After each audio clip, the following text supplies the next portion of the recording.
Hi there, friends. Welcome back to Parent Story Hour. Megan and I are cooking up a good story for you today called Henry's Awful Mistake. Pardon Megan's apron. She doesn't have shoulders, so she has to wear it on her ears. Works. I think that if you're having a rough day at all, this really puts things into perspective, this book, because at least you aren't Henry.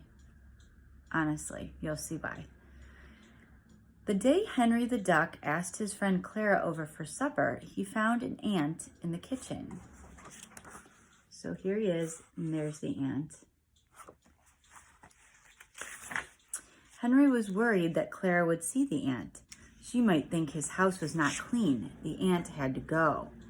Henry reached for a can of ant spray, but he didn't want to spray near the food he was cooking, so he chased the ant with a frying pan. And you can see the emotion in Henry's face. He is ready to get rid of that ant.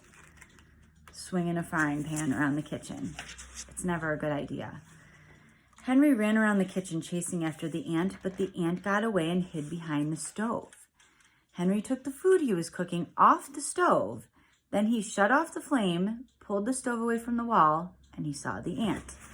So he's moving appliances, okay?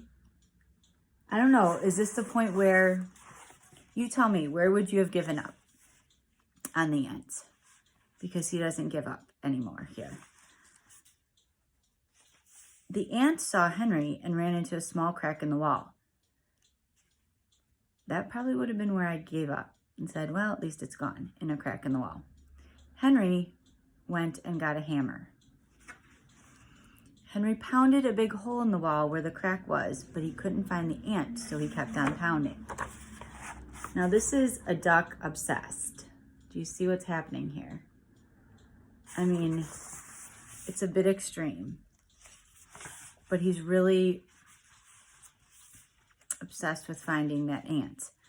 The hole got bigger and bigger. At last, Henry saw the ant sitting on a pipe inside the wall. He's got a hammer. This isn't going to go well. And it didn't.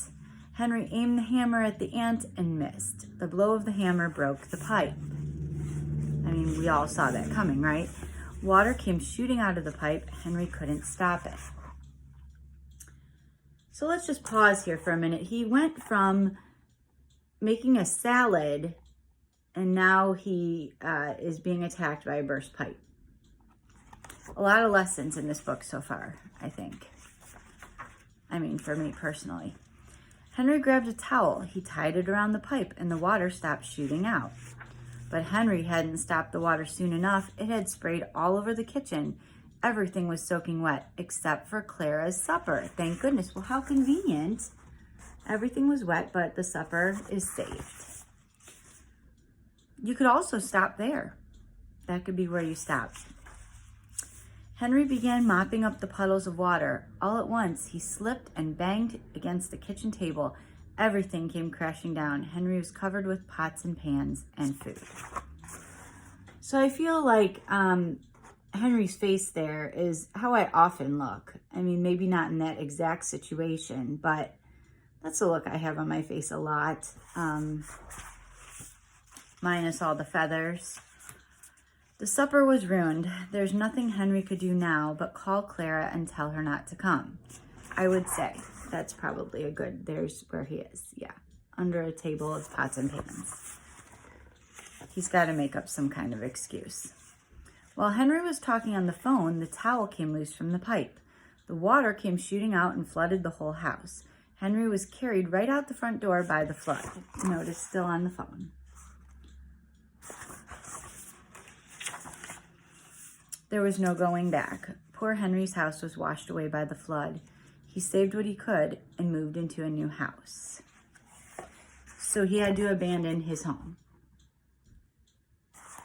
And do you see what's following him? Who is following him there? When Henry was settled in his new house, he again asked Clara over for supper. Just as he went to the door to let Clara in, he saw an ant.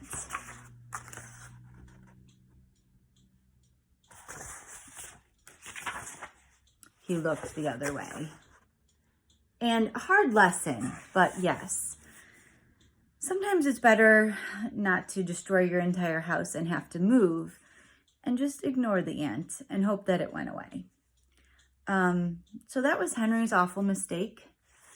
I hope that you feel better about your life today, knowing that you didn't destroy your entire home cooking dinner.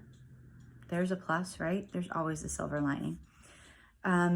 This is all for this week. I will be back Monday with more Parent Story Hour. And don't forget, Tuesday is our live stream 50th episode event. So that will be at 7 o'clock on Tuesday, and I hope you guys can be there. There will be no editing with that one. It will be just a live stream, so it should be interesting. I hope everyone has a great weekend and everyone's staying sane and healthy.